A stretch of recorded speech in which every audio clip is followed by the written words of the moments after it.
All right, everyone. We have quite a few people in. We have over 50 people, I think, at this point. So let's go ahead and get started. We don't want to keep anyone waiting. Tristan will be admitting people throughout as they come in. But good afternoon. Thank you all so much for joining us. Welcome to our first historic tax credit webinar, The Basics. This is part one of a series that we're going to be doing this fall to introduce and then talk about some complex topics for the historic rehabilitation tax credit program.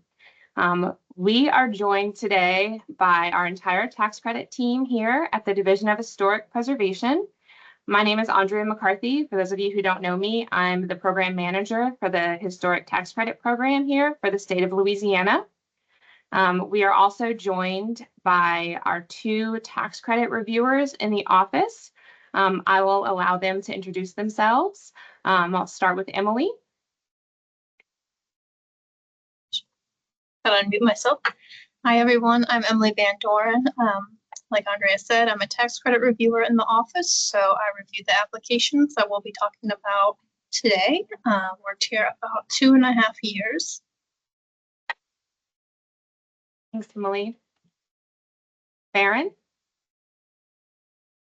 Hello, everyone. Thanks for joining us. I'm Farron Jones, and I'm a tax credit reviewer. And we're mostly going to keep our cameras off. I do think that kind of helps to not bog down everyone's computer. But yeah, when we're speaking to you directly, we'll definitely turn our cameras on. And I wanted to make sure everyone saw our faces. Next, we will introduce Tristan Belvin. She is our admin coordinator, and she's been very busy admitting people to this webinar. Hi, my name is Tristan. If you've worked with us, you probably see my name on a lot of those emails. So this is the voice behind the emails, because unfortunately I do not have camera abilities. Yeah, she doesn't have her camera set up, but that's okay. She's got a lot of work to do here, letting people in and helping manage this webinar. So that's our team. Thank you all again, once again, for joining us. I will go ahead and begin. So we are with the Louisiana Division of Historic Preservation.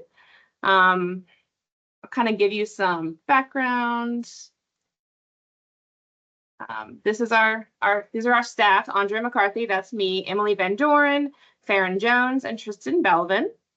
Our department is under the Office of Cultural Development with the state of Louisiana, which is under the umbrella of Culture, Recreation, and Tourism, which is under the Office of the Lieutenant Governor.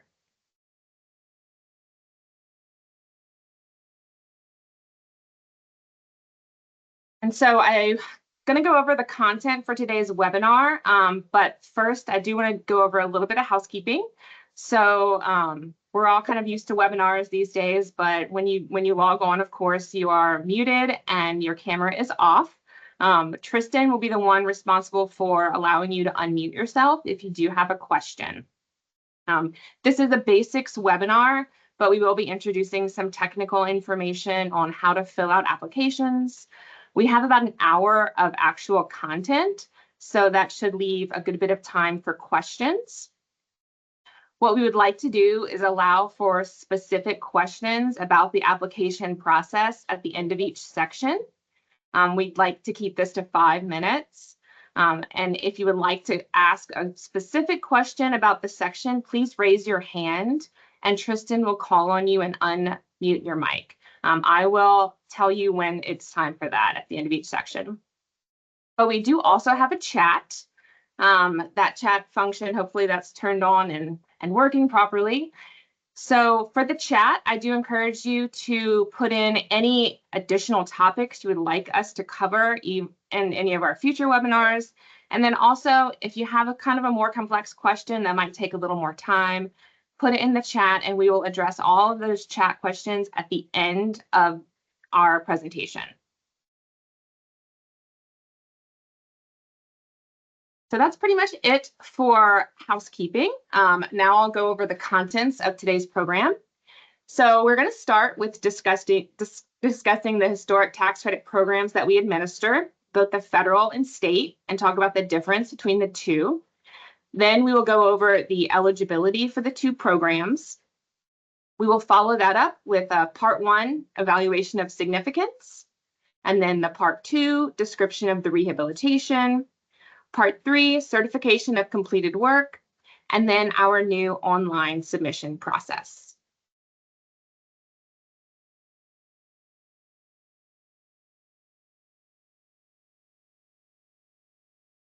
So I'll begin by giving you some basic information on our two programs. So I'll start with the Federal Historic Rehabilitation Commercial Tax Credit. This tax credit was established in 1976 as part of the National Historic Preservation Act. It provides a 20% credit on the money spent rehabilitating a property. These properties must be income producing. It is a commercial tax credit. So that you do actually have to have a tax liability to use this credit, and you have 5 years to use it. Also, with the federal tax credit, there's a 5-year recapture period. So once you earn the credit for the next 5 years, you do have to report work that's done on the building, or else they could recapture your tax credit. The next tax credit we administer is the State Historic Rehabilitation Tax Credit. This one was established in 2002 by the Louisiana legislature, and it was most recently updated in 2023. As many of you probably know, it is now a 25% credit on the money that you spend rehabilitating a property, and that does actually go up to 35% for rural areas. The new legislation defines rural areas as a parish with a population of less than 100,000, a municipality with a population of less than 35,000, an unincorporated area of a parish with a population of 100,000 or more. Essentially, this is a huge part of the state. It's almost the entire state. We just obviously doesn't cover the big cities: New Orleans, Baton Rouge, Lafayette, Alexandria, Shreveport, and Monroe. Pretty much everything outside of those big cities, though, does qualify as rural. This is also a commercial tax credit, so it is for income producing properties. However, there's a lot more flexibility with this credit because the credits can be sold or transferred. There is no tax liability required. Also, there is no recapture period for this credit. So once you earn the credit, there is no oversight on what you can do to your building. And the most popular thing is to stack the two tax credits. So both of these programs can be used simultaneously to obtain a total of 45% in credits, and that's actually 55% for those rural areas.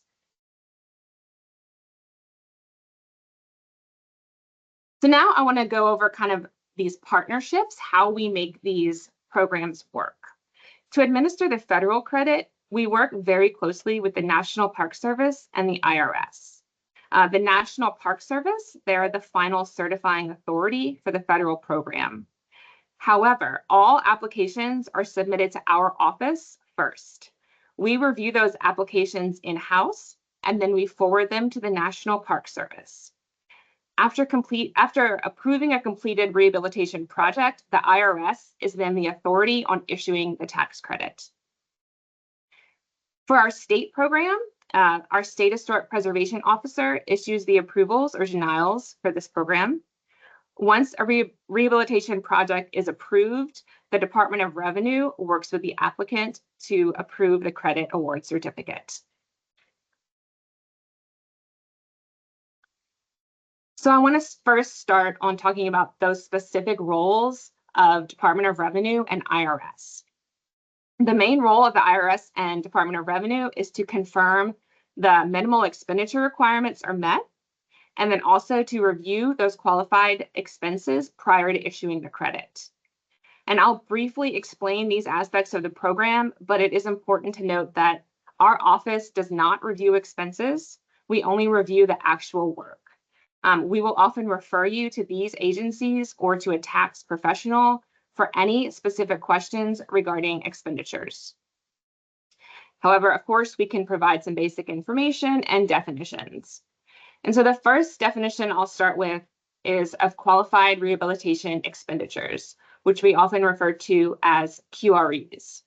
This is the definition straight from the IRS website. It's any expenditure for a structural component of a building, construction work within the existing volume, footprint, including mechanical systems and upgrades, and also some soft costs, including architect and engineering fees. Costs that are excluded include acquisition, movable contents and cabinets, additions, and landscaping. So basically anything that you're doing inside the volume of the historic building is going to count as a QRE, and that does include new systems, including elevators, mechanical systems, things that never existed in the building historically.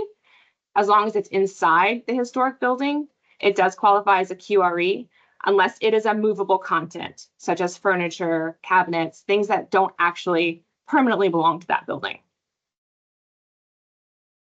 So the next big role of the IRS and the Department of Revenue is ensuring the minimum expenditure requirements.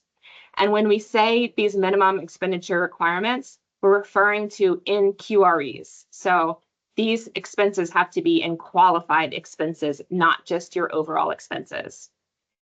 And so for the state program, it's very straightforward. It's a $10,000 minimum spending requirement. It's pretty easy to hit for pretty much any rehab project. For the federal one, though, it's much more complicated. The IRS will make sure that the project meets the substantial rehabilitation test.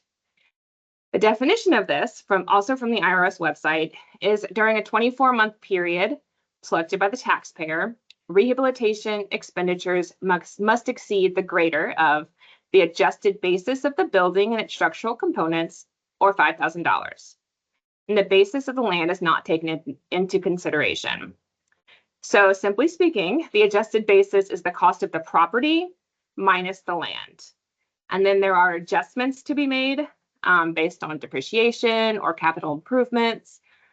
But like I mentioned before, this is not something that our office reviews. This is something we encourage you to speak to a tax professional if you're unsure how to calculate this for your project.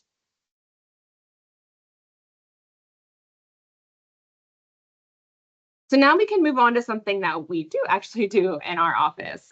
This is eligibility overview. So this is determining if your building qualifies for one of our programs.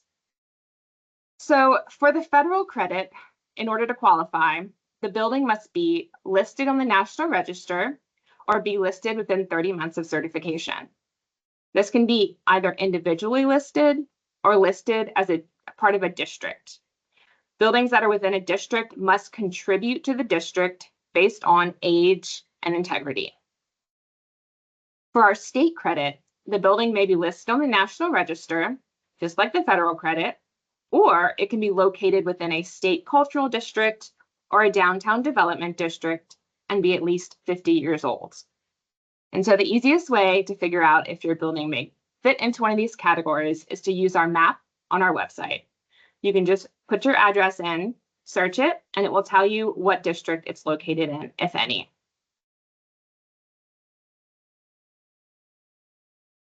So the next thing to consider is the period of significance. So for a building located within a National Register district, to contribute to that district, it must be constructed within that district's period of significance.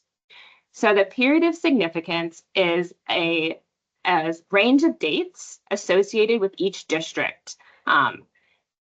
Buildings that fall within that period of significance are said to be contributing, and buildings that fall outside of that period of significance are said to be non-contributing. So here you can see on our map, we have pulled up the example of Beauregard Town.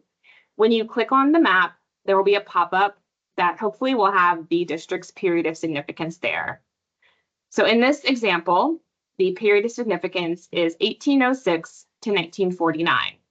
So that means if your building was constructed between 1806 and 1949, it may be a contributing building to that district.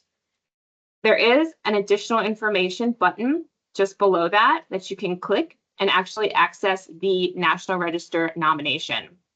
If that date isn't there, or if you just want to learn a little bit more about the types of buildings that contribute, you can refer to the actual nomination document.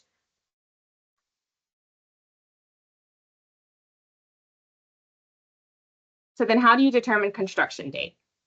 There are, of course, a number of tools that you can use to determine when your building was constructed.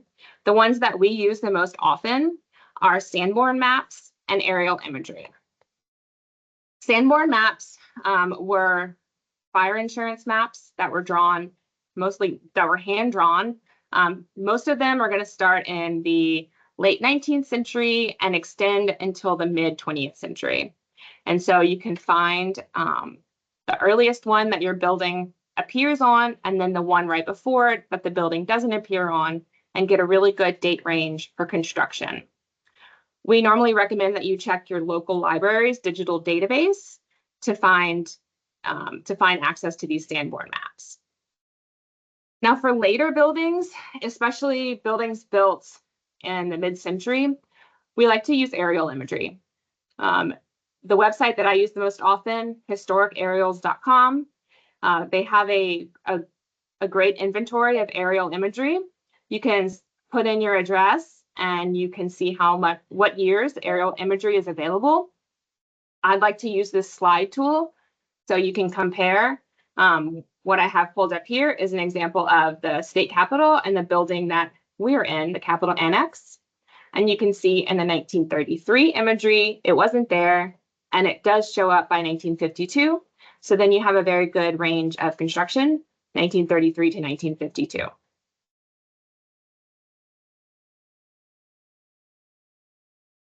And the next thing that we need to consider is integrity. So just because a building was built during the period of significance doesn't necessarily mean it's going to contribute to the district, because we do also make sure that the building retains its historic integrity. And that basically means that it still reflects a building constructed during that time. The National Register has 7 aspects of integrity: location, design, setting, materials, workmanship, feeling, and association. I won't go into detail on each of these, but this is kind of what we use in our office when we're evaluating integrity. But we're basically looking to make sure that those historic materials, that historic form, and even the setting is still reflective of what it was like historically. So on the left, you have an example of a shotgun that has so much of its original features: windows, shutters, brackets, cornices. This definitely has a high degree of integrity. In the image on the right, you have an example of a double shotgun that does not have historic integrity any longer, because in the 1980s, a storefront was applied to the facade and all of the historic fabric was removed. So this would be an example of a building that would not qualify for our program because it no longer retains its historic integrity.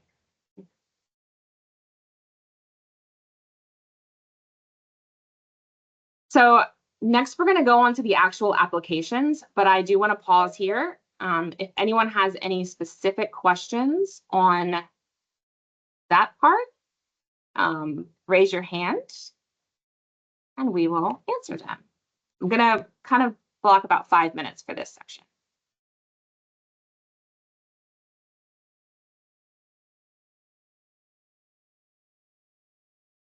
Alrighty, gonna go to Michael for a question.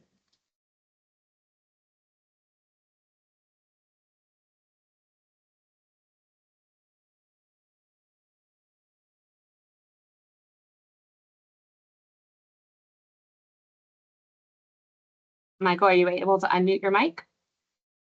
I guess if you can't.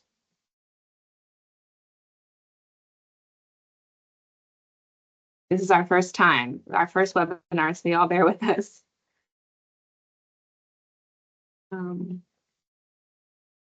If not, we can go to Tracy.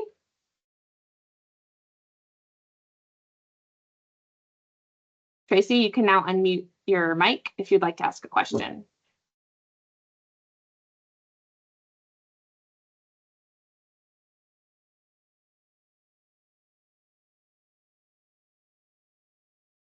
Possible people accidentally raise their hands?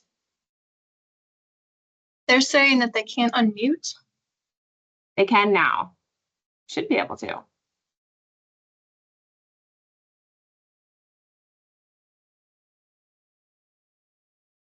Andrea, can you try unmuting them as the host? Yes.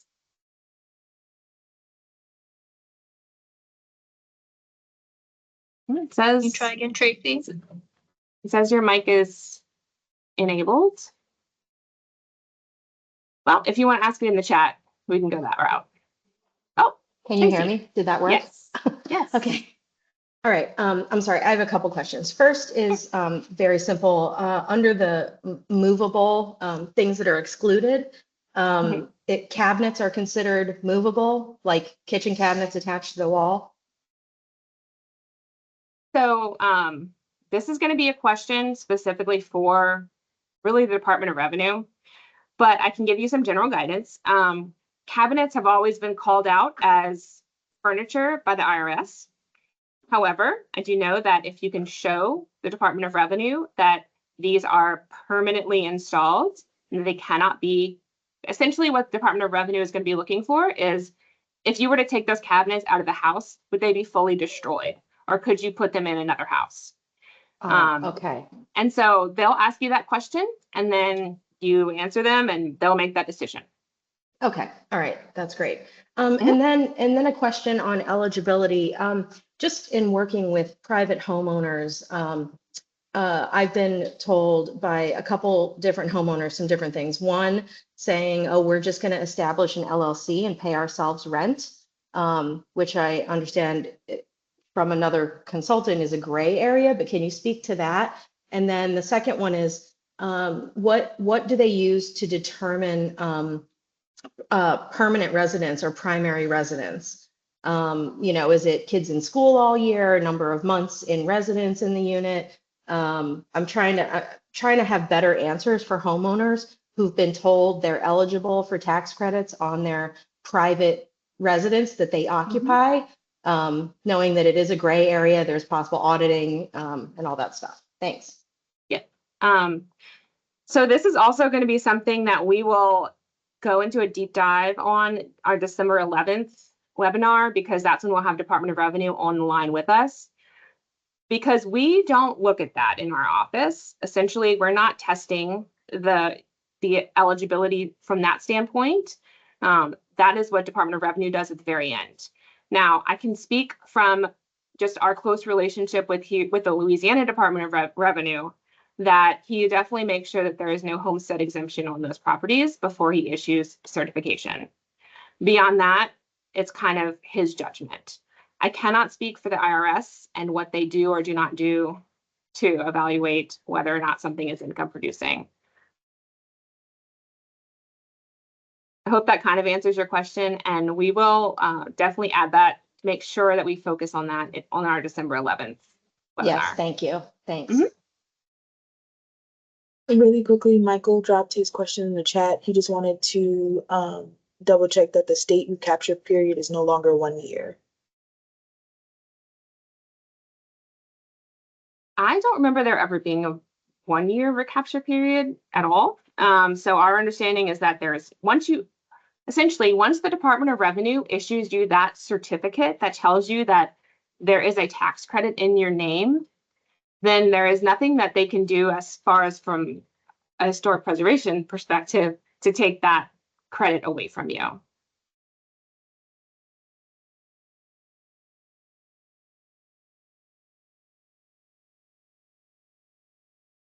And we also had a question from Kim. She was asking you to expand on the 5 years for recapture, the rules and restrictions for that. Sure.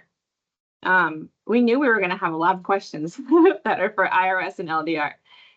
So the 5-year recapture period with the IRS, it is really a question that we should pose to them directly, but I will tell you my understanding of how it works.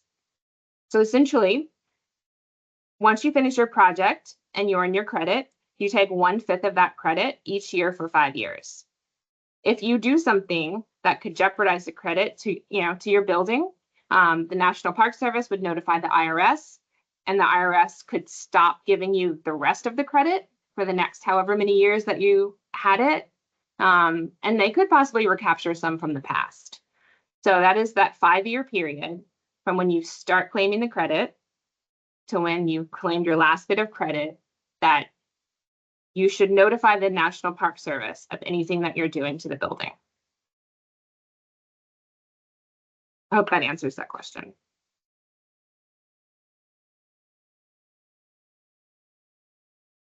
All right, so we will move on.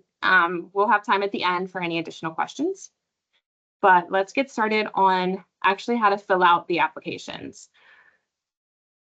First, I want to tell you where to find the applications though.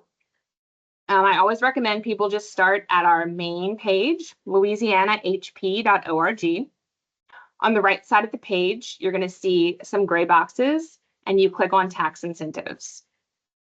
When you open that link, that's our landing page. And if you scroll down, you'll see a button for the state historic tax credit program and then another one for the federal. If you click on the state historic tax credit program, it'll bring you to that specific page. And the downloadable PDF applications will be in blue. To get to the federal application, you will click that federal button, and then that will send you to our federal page on our state website, which will then link you to the National Park Service site to download the forms. All of these forms are fillable PDFs. The federal and state forms mirror each other.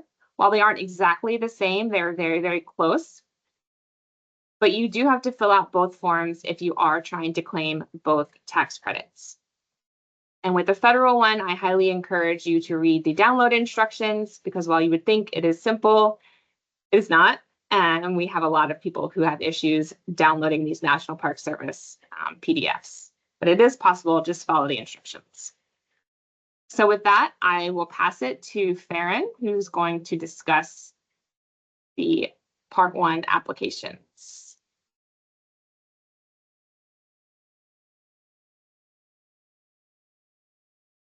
Okie dokie. Hello, everyone.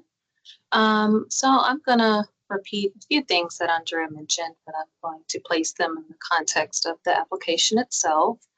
We'll go over your property address, the districts that your property falls under, ownership and contact information, the signature lines, the description of the building, date of construction, and the statement of significance.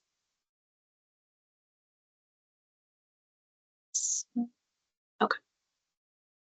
So the Part 1 application is how we evaluate the significance of the building using the property address and map on our website to find out if you're in a National Register district, a state cultural district, or both. If the building is individually listed on the National Register of Historic Places, it automatically qualifies for both credits. So it may or may not be in a district. And if you look here, that's underneath the number 1. We will go into detail about how to find your property on the map in a few seconds. But just because a building is in a district does not mean it qualifies for the tax credit, which Andrea has mentioned. The building must be at least 50 years old and certified historic through our Part 1 process. The building doesn't fall into any of these categories and there's an ongoing nomination in place. You can check the PDIL box, which is a preliminary determination of eligibility for listing on the National Register. Please note that you cannot receive the credit until after a property is listed on the National Register. The process for getting a property on the National Register takes about a year. So from then, we'll move on to the project contact. So lots of people have consultants, and so that's who you would list underneath the project contact section, which is number 3. And then ownership, number 4. You own the building. Some people they're the contact and the owner, so you would just put your name in both, and make sure you sign it where the orange arrow is. And that bottom section right there, we fill all of that out, so you don't have to worry about that. And then we'll go over to the right side of the screen, number 5 in the purple area. So we're going to focus on 5A, B, and C. So is the building more than 50 years old? Just check that box. We need to know the construction date, any known dates of alterations. So you can think about hurricane repairs, additions, or any other significant change. This information helps us get a clear picture of everything that has occurred to the building. So let's say a tree fell on the house during a hurricane and the rear was destroyed. So knowing this information helps us understand why the porch is a different material or fabric than the rest of the rear. And this might come in handy later in your application process when we're talking about the proposed work for the rear porch. So for the description of the building, you should describe the features of the building's interior and exterior. We need a clear description of the building's current state, not how it was when it was built or what you plan to do. We just need it right now. And you can further explain any alterations that you listed the dates for. You can further explain them in this section. Is it a shotgun building? Is it Queen Anne style with an addition in the rear? What kind of siding is currently on the building? How many floors? Is there a basement or an attic? Is the storefront historic? So as mentioned before, a building might have flooded, right, on the first floor. And now everything on that level is 75 years newer than the rest of the building. So this information really helps us determine what is significant or not. So now the storefront is a more 1980s style than as opposed to early 1900s when the building was built. You should also describe the roof type and materials, the flooring, the interior walls, and details such as picture rails, chimneys, trim on windows, segmented arches, and anything that is an architectural detail in the building. We also need to know the significance of all buildings on the property, even if work is not proposed for the other buildings. So if the property is a church complex with a rectory, a school building, and a shed, we do need the information and photos of these buildings as well. We need to determine the significance of the entire property. So the shed might not seem important, or it might not even be 50 years old. However, we still need to know how it relates to the property. We will determine which buildings on the property retain historic integrity in the Part 1 application, which in turn relates to what qualifies for a tax credit. So the main house might qualify for the tax credit, but the 20-year-old shed will not qualify. So we'll move on to the green section, which is number 6. So for the statement of significance, we want to know why this building is important to the district it's in. And we'll talk a little bit about that on the next slide. What features stand out and make it significant? Are the details on the facade bungalow style? Is it a prominent style in the district? Also, if you know the architect, that would go in this section. So say, for instance, the house was built by Haystown, was a famous architect from Louisiana. You want to take note of that in this section. You should also explain why the district is important and if the building is related to that reason. Are most of the buildings in the district built in a similar style, or does this one stand out? This information can usually be found in the nomination of the National Register District, which I will show you later. To locate, so we'll see the next slide. Okay. So you have required attachments for every Part 1 application. So first requirement is maps, and then we'll do photos and photo keys in the next one. So to locate your property within the districts, you should go to the tax incentives website to pull up our map. Here you will see a breakdown of the eligibility map Andrea previously mentioned. So the purple stars to the left, that's just all the National Register listings in our state.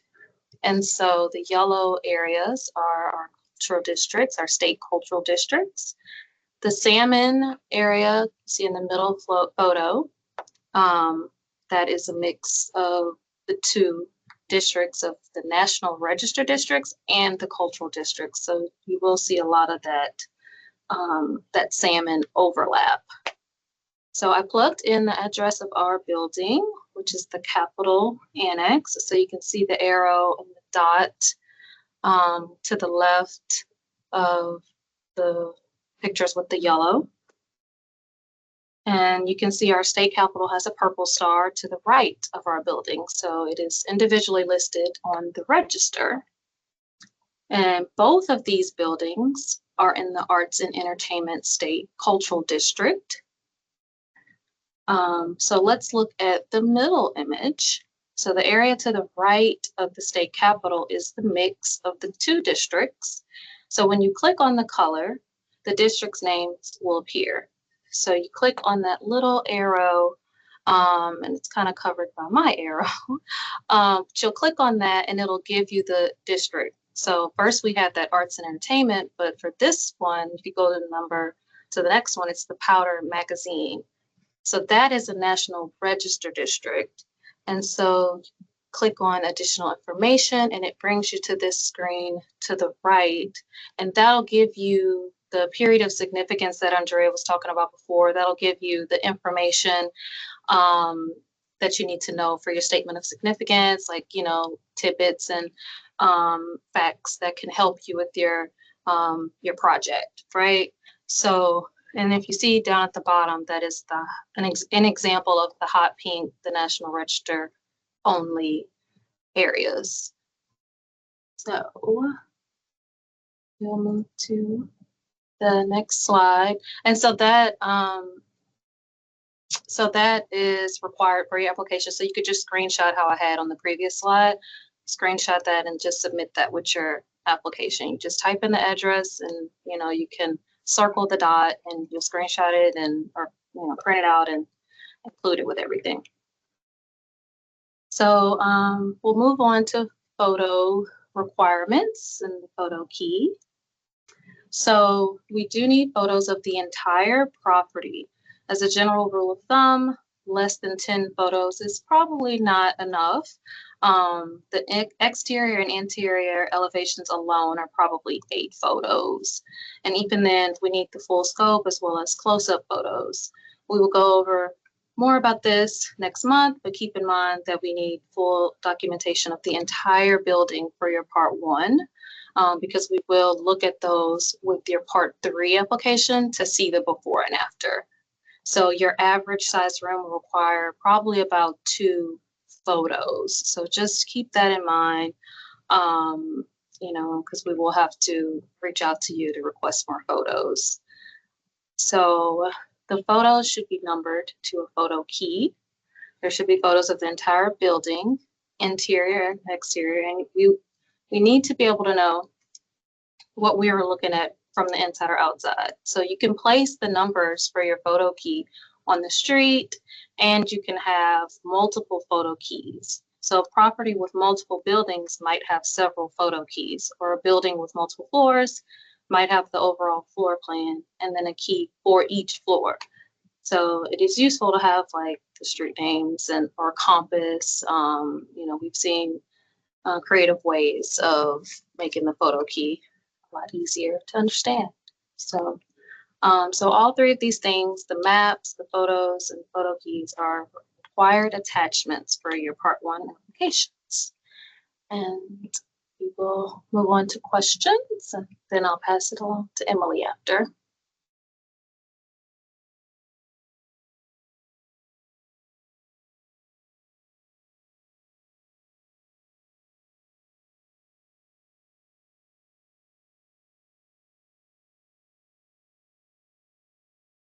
Doesn't look like we have any questions. Oh, we have one. Coming for you, Jackie. You should be able to unmute yourself.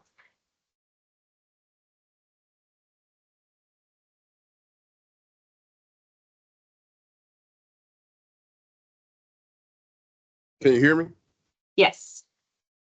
So if we have 2 buildings on a property, do we need to take pictures of both the buildings?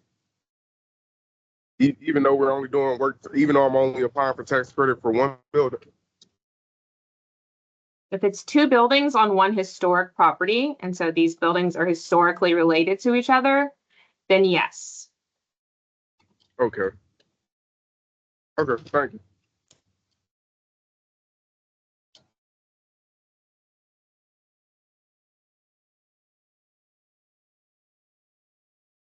Okay, and before we move on, I'll just reiterate this that we have in all caps, are these 2 points. The photos really need to be before you start work. And while you can apply after you've started work, if your project is complete, it's too late to apply. And with that, we will move on to Emily.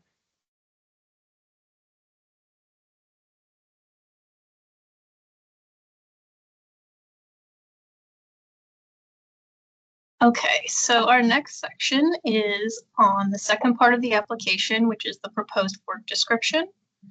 In order to be considered a certified rehabilitation to qualify for the tax credits, the work must comply with the Secretary of the Interior Standards for Rehabilitation, a set of guidelines that ensure the overall historic character of the building is maintained through the preservation of important historic features, materials, and spaces. These standards apply to both the exterior and the interior of the building. We will address the standards in much more detail during the third webinar in this series on October 16. For now, just be aware that the tax credit is not necessarily guaranteed for any renovation of a historic building, only those that comply with these guidelines. In order to ensure that the project is going to meet the standards, we need to evaluate the proposed work, which is presented in this Part 2 application. The state Part 2 application is pictured here, but the state and federal Part 2 applications essentially mirror each other, so the process will be very similar for both.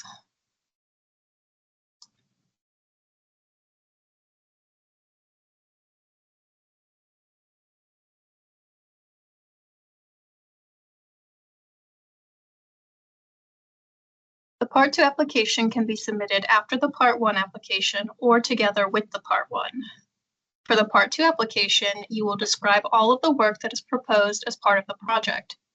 The entire project must meet the standards, so the application should also include work that does not directly affect historic features, such as site work, new additions, detached new construction, finishes and fixtures, mechanical, electrical, and plumbing work, etc. The description of the work is separated into categories, which are called work items. For example, foundation might be one work item, siding might be another, roof might be another, and so on. This is also where you will lay out the different phases of the work if you are planning on doing an extended phased project. The Part 2 application should include a description and photographs of any work that has already been completed. Detailed photographs showing specific conditions that are being addressed can also be helpful. We will go over how to write good work item descriptions and what supplemental materials to include in more depth in the fourth webinar in the series, which is specifically focused on Part 2 applications. That webinar is scheduled for November 13th.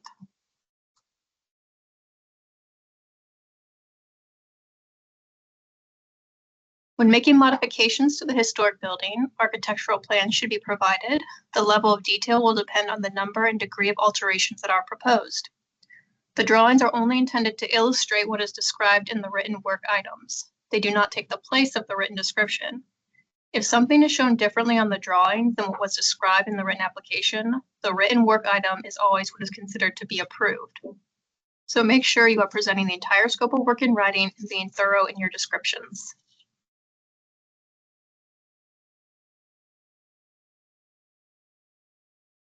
There are a few different outcomes to a Part 2 application. The application can be approved as written. Most commonly, the application is approved with conditions, which are additional provisos placed on the project to ensure it meets the SOI standards. These will be sent in the form of a written list similar to the example on the right. If a project is found not to meet the standards, it can be denied and will not qualify for the tax credit. However, the application will typically be placed on hold first to allow you to make changes to the design.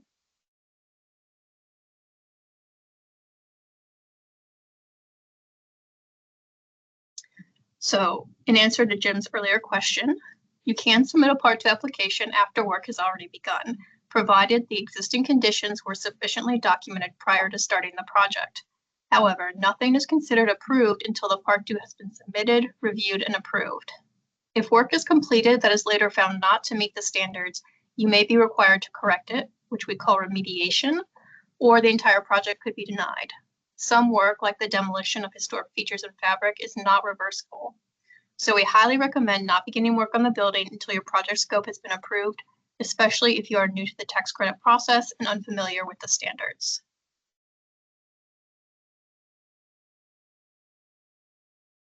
There are review fees for the Part 2 and 3 applications. If you are applying for both state and federal credits, there will be separate fees that have to be paid for each. These fees are based on the qualified rehabilitation expenditures. Remember, qualified rehabilitation expenditures, or QREs for short, are essentially the amount of money spent rehabilitating the historic building. Applications will not receive final approval until the fees are submitted. For federal applications, they will not even put the application into their review queue until they receive that payment. Once you submit your application, you will receive an emailed invoice with the amount due.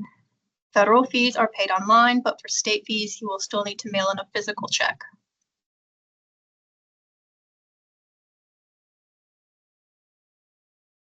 This is the state Part 2 fee schedule, which is included on page 2 of the Part 2 application for reference. NPS has a separate fee schedule that can be found on their website.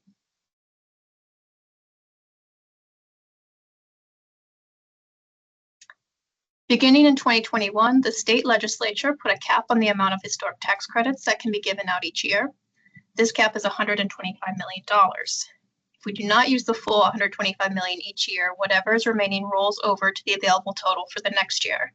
Because of these limits, all state tax credit projects are required to reserve the amount of credits needed. This ensures that the credits are set aside specifically for you and will be available when you complete the project, even if we were to run out of funds in the meantime.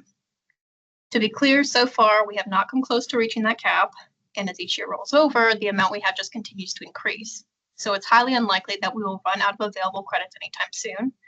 However, it is something to be aware of because very large projects can come along that take up a substantial chunk of those credits. You still need to reserve your credits regardless of how much is available when you go to claim them. It's not something that's done automatically. The federal tax credits are not capped, so this is only something you need to do for the state.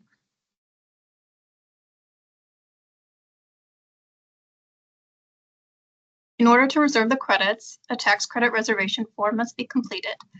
In general, you will only have to fill out the first 2 pages. For large projects with estimated QREs of $500,000 or more, there's an additional 3rd page that needs to be completed by a certified accountant.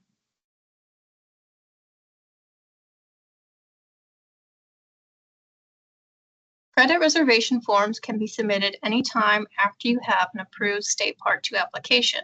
If you turn in a reservation form before the Part 2 is approved, we will not be able to process it until that approval is issued. It is not required that a reservation form be submitted as soon as the Part 2 is approved, but you will need to have one completed by the time you submit your final documentation to the Department of Revenue once the project has been finished. Since project costs almost always increase from the original estimate, if your QREs increase during the course of the project, you can always submit another credit reservation to reserve any additional amount needed. You're not bound to the first amount you reserve. The most common process is to submit a credit reservation with the Part 2 to ensure the bulk of the credit is secured, then submit a second form with the Part 3 for any additional amount once the final project costs are calculated. Credit reservations are emailed to a dedicated email address, which is at the bottom of the screen, taxincentives@crt.la.gov. Please note that this account is not continuously monitored, so please direct any general questions on tax credits directly to the staff instead of that general email account.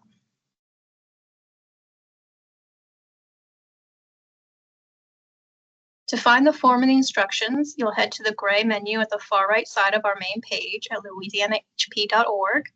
Hover your cursor over tax incentives, and a second menu will pop up just to the left. Click on State Commercial Tax Credit Reservations to bring you to the credit reservation page.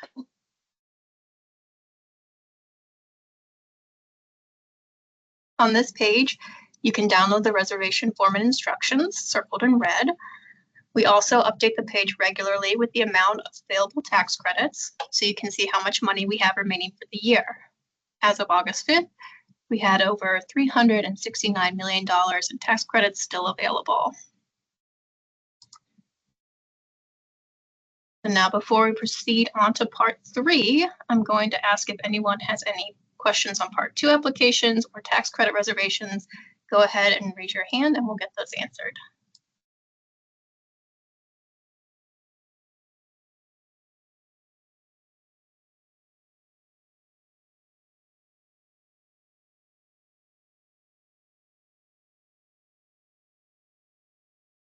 Right, I'm not seeing any raised hands. So we will move on. Oh, as soon as I say that. Okay, I am. Alyssa Dakota, your mic is enabled if you want to unmute yourself.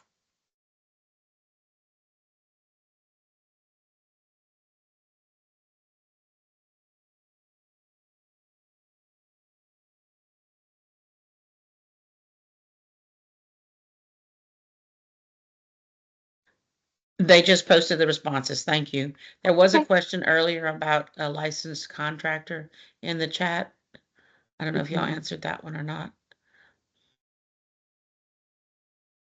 I haven't, but we're going to visit the chat once we get through all of this.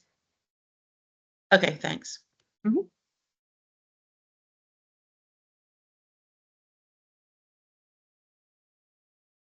Okay. All right, I will take it over with part 3 applications, the certification of completed work.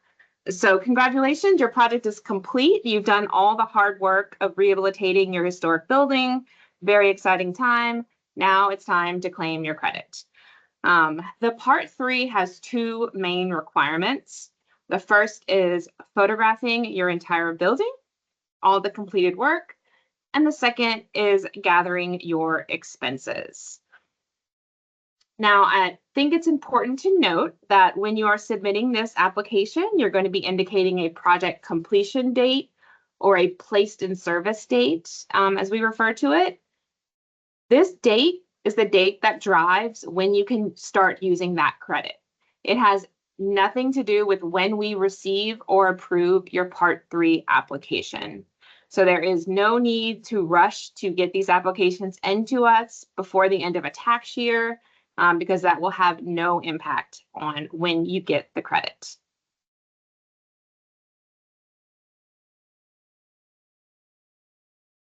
So our Part 3 applications, just like with the Part 1s and Part 2s, the federal and the state are very similar, but this is the one where the Part 3 state and federal probably differs the most. The federal one is 1 page, very simple. So you're including your property name, your project data, and basically signing it. In this project data section, you want to make sure you're filling out all parts. So we have your project start date, we have your project completion date, your QREs, as well as your total estimated costs. So this would include QREs as well as non-eligible expenses, new additions, site works, things like that. You put your total project cost in there. They also ask for a number of housing units before and after rehabilitation, and number of low to moderate housing units before and after rehabilitation. Sometimes people leave these blank. Please fill them in. Even if it is 0000, if you leave it blank, the Park Service will not accept it. The other really important part is this applicant signature section. There are 3 boxes. Basically, you are declaring your ownership. So be sure to check one of these boxes, whichever one applies to you, whether you are the fee simple owner, whether you're a long-term lessee. If there are additional owners, you need to indicate this in this section before you sign. The only time that you would have more than 1 page is if you have multiple owners. There is a second page for you to list all the multiple owners. Just like with the Part 3, just like with the Part 2, there is a Part 3 fee. The National Park Service will invoice you the fee when they receive your Part 3. Our state application is 2 pages, and it is imperative that we do get both of these pages. We have a little more project data on the second page that is very important, so we need to make sure we're getting all of this in.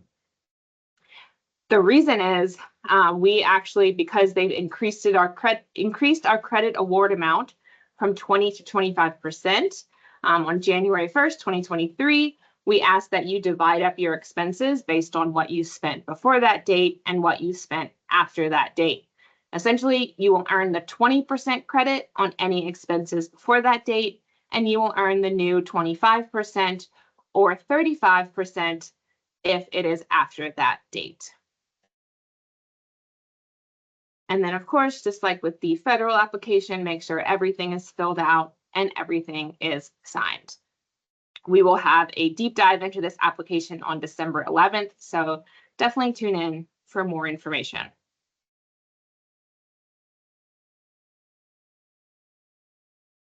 Now, Emily showed you our fee structure chart earlier. The Part 3 fee is much more complicated than the Part 3 fee, and so we really ask that you wait and let us invoice you. So we recently developed an invoice that we will mail out to you once we receive your Part 3. This is because it's a pretty difficult calculation. It's 1.5% of the credit award amount minus the Part 2 fee, and that is incredibly difficult when you have projects that span between the 20% and the 25 or 35%. So in our office, we have a fee calculation sheet that has formulas in it. It's very easy for us to compute it. We would ask that you just wait and we will let you know how much you owe. Right now, we don't have electronic payments set up, but we are in the process of working on it. Until then, we ask that you print the invoice and mail the check with the invoice, so we know exactly what that check is for.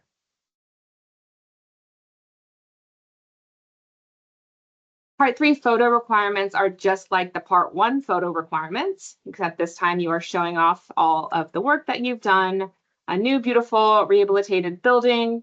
So, take a little extra time to make your building look nice. We do like to sometimes use these pictures to highlight, these successful projects. But essentially, you are documenting the entire building, exterior and interior. Emily is going to go through kind of the digital application requirements, but in general, what we are asking for are PDFs of all the photos, 2 per page, all of them numbered, keyed to the plan. And this is the entire building, interior and exterior. Tune into our photo documentation webinar to learn more about this part.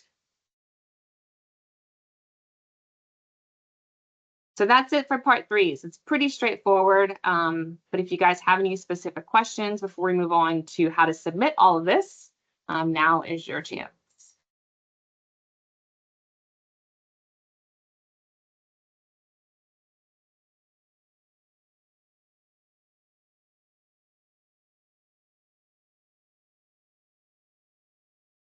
All right, I'm not seeing anyone, so we will move on.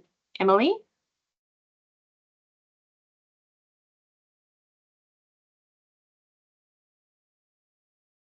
Okay. So in August of last year, the National Park Service and our office transitioned to electronic application submissions. If you've applied recently, you will already be familiar with a lot of this information, but if you haven't applied in a while or if you're new to tax credits, this is a new process. We no longer accept any hard copy applications. There's a link to the online submission portal on our homepage where the red arrow is pointing to submit tax credit application there on the screen. This takes you to a Google form to fill out basic information that allows us to process your application. The Google form is not the actual application. The fillable PDF forms that were shown earlier must be completed and are uploaded at the end of the Google form. To use the submission portal, you will need to have a Google account with a Gmail address. If you don't already have one, we do recommend creating one to use for the tax credit application. Basic Google accounts are free. If you are unable to create a Google account, please contact the staff here and we can work out an alternative way for you to get your application to us.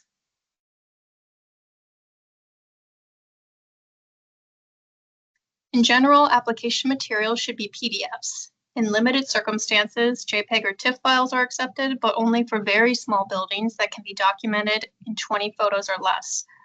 Photos usually have to be combined into one PDF document with no more than 2 photos per page. We'll be discussing the layout of the photo document in more detail at our next webinar in September. Each section of the application should be saved as a separate document. For example, the actual application form will be one PDF, the photos will be another PDF, the photo key will be a third PDF, and so on. Don't combine all the documents into one file or attach them together. You can upload as many files as you need to through the submission portal at the same time. A couple other specific things to know before completing the applications. Make sure you're using the current versions of the application forms, as these are updated periodically. The current federal and state forms are available for download on our website, as Andrea showed earlier. There are a few different signature types that are accepted. These include electronic signatures with date stamps or scanned images of physical signatures. You can also print the application form, sign it, and scan the completed application. The signature cannot be typed. It has to be an actual signature. Fonts that are designed to look like handwriting are not legally acceptable. Also, make sure not to sign at the very bottom of the page. That signature line is for either our or NPS's office use.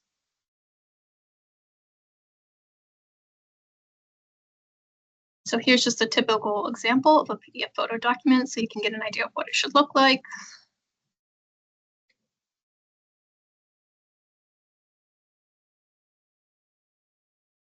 NPS also has very specific labeling instructions for how to name each file so we can easily identify them. Their instructions are pretty lengthy and very detailed, so I'm not going to go into all the specifics today. But in general, the format is project number underscore application part, so part 1, 2, 3, or amendment, underscore document name, underscore property name or address, underscore city, underscore state. Obviously, that's going to be LA for Louisiana. There should be no spaces and no punctuation. Street prefixes and suffixes can be abbreviated, but you don't need to put a period. These include directions like north, south, east, west, saint, street, avenue, boulevard, highway, and so on. Federal project numbers are 5 digits, while state project numbers are 4 digits.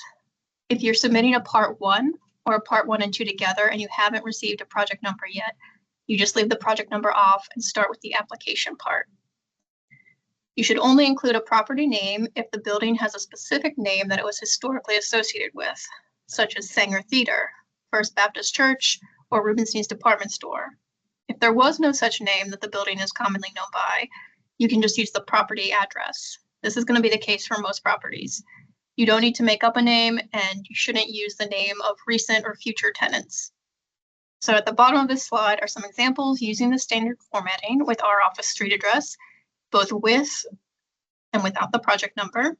So the first examples are the part 1 where a project number hasn't been assigned yet, and the second one is the part 2 where it does have a project number.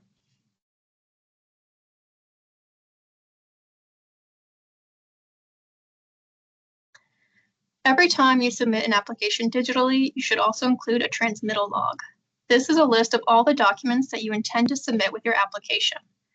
If something does not come through properly or gets left out of the upload by mistake, this lets us know that it's missing so we can contact you. The transmittal log can be very simple, as shown in the example on the right. So a Word document or a PDF are both fine for this.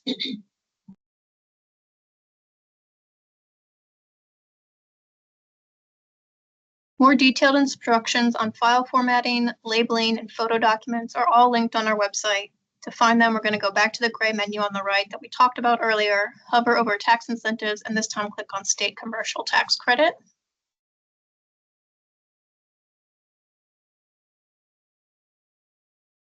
On the state commercial tax credit page, you will find a section titled Electronic Submission of Applications. In the second paragraph, there is a link to the National Park Service Digital Submission Standards. To keep things simple, we do follow the same standards for state applications, so even if you're not applying for the federal credit, it will be helpful to review these. The main difference for state-only projects is that we use the state project number in the file names instead of the federal project number, so there are also separate naming instructions for state projects linked here. At the bottom is a very helpful checklist you can download that will tell you exactly what you should be including with your application.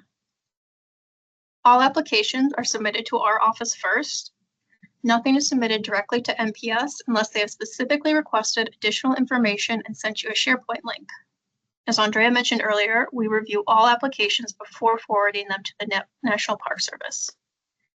If you are only applying for state credits, the review turnaround is typically 30 days.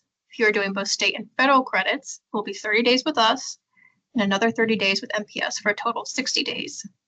Keep in mind that the 30-day review period is counted from when a complete application is received. So if you are missing information or documentation, your review time could be extended. So it's important to provide as much information as possible from the start.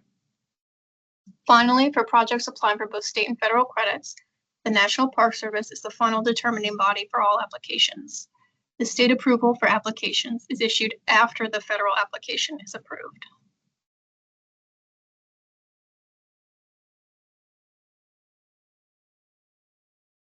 This is the application checklist I just mentioned. You don't need to include this with your application, but it is a helpful tool since it's going to tell you exactly what you need to submit with each part of the application.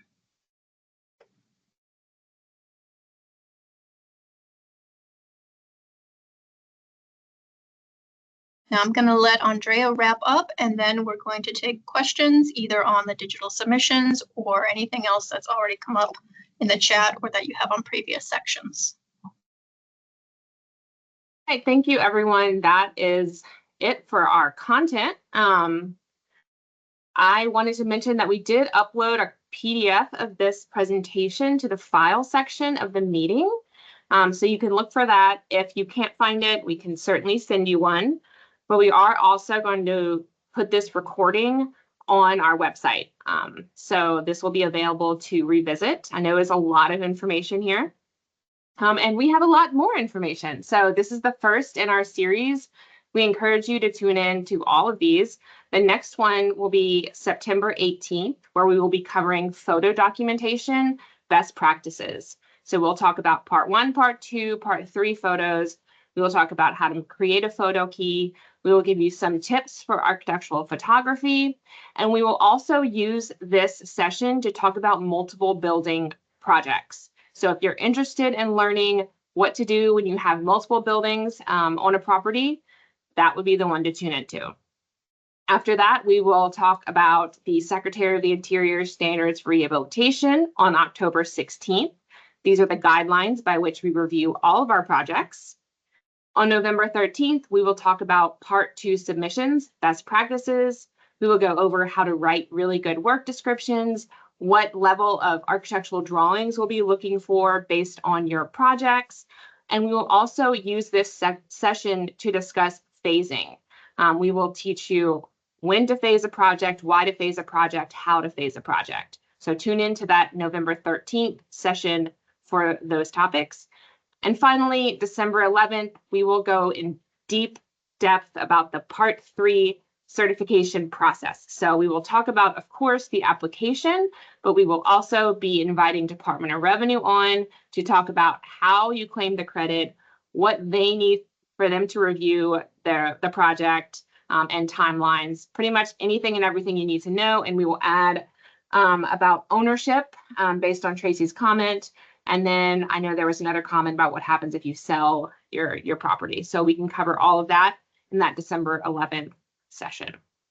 And of course, follow us on social media at Louisiana_HP is our Instagram handle, which we have been updating regularly. So with that, we will open our chat. I believe Emily is going to read through some questions and try to answer questions that are in the chat. You can add some now, or if you really want to speak, we can also you can raise your hand. Okay, I just want to say before we get started on questions, if you weren't able to find the PDF of the slides, if you go to the very top of the chat window, there's a meeting details menu, the 3 dots with the 3 lines. If you click on that, it'll take you to a details page, and there should be a tab that says files, and it should be under there. So give that a shot and let us know if that works or not. Let me see what questions we had earlier. So Penny had a question. Can you submit an application prior to purchase of the identified property? Yes, I'll go ahead and answer these questions. So you can absolutely submit an application even if you do not own the property. However, you will check the box stating that you are not the owner, and the owner will need to provide a letter stating that they are aware that you are taking this action. There's no form for the letter. You can just, however you want to write it, as long as it has their signature.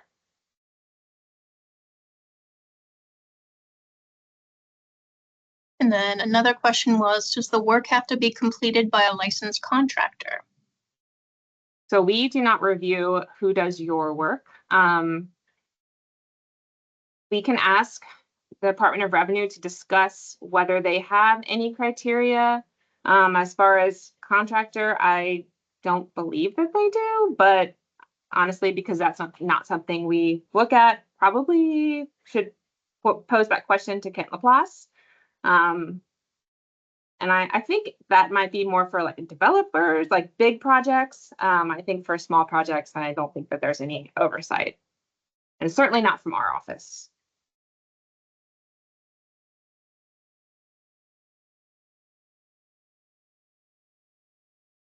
All right. Thought there was a hand up.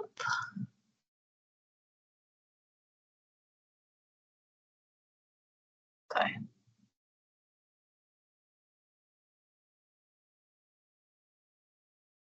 All right, looks like people are still having trouble finding the slides. So Andrea, could you just share that PDF again in the chat?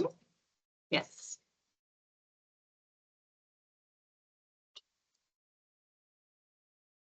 Sorry for technical difficulties. This is our first webinar, so we're learning as we go.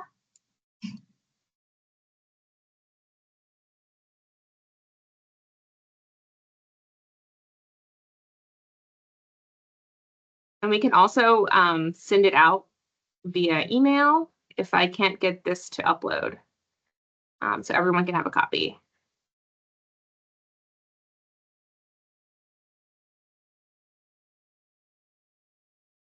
Just while you're working on that, let's see if we had any other questions.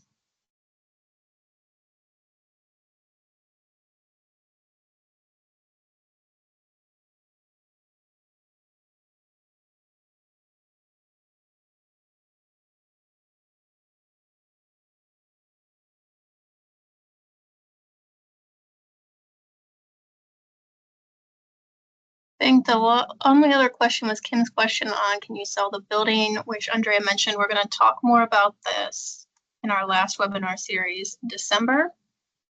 But in general, I'm just going to say that because the federal credit has that 5-year recapture period, you cannot sell it or transfer it within those 5 years. For the state credit, since there is no recapture period, once you get the credit, then you can't sell the building. Okay. And then I have another question from Sam.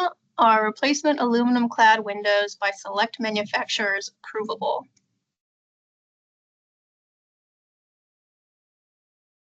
Sorry, I'm trying to get this file uploaded. Emily, can you answer that, or would you like me to answer it? I can answer that. So in general, the standards would say that if you have existing historic wood windows, they should be retained and repaired. If the windows are in a sufficiently deteriorated condition where they cannot be repaired, then an aluminum clad window that matches the appearance and detailing of the wood window may be approvable, but it's only going to be on like secondary elevations or areas that aren't highly visible. So it's unlikely that you're going to get approval to replace wood windows with a different material on a primary elevation like a front facade or somewhere that's highly visible that's like directly on a street.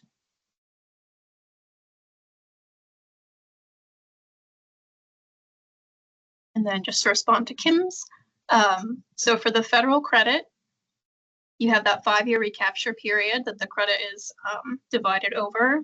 You typically cannot sell or transfer the building during that 5 years. For the state credit, there is no recapture period. So once you claim that credit, you can sell the building.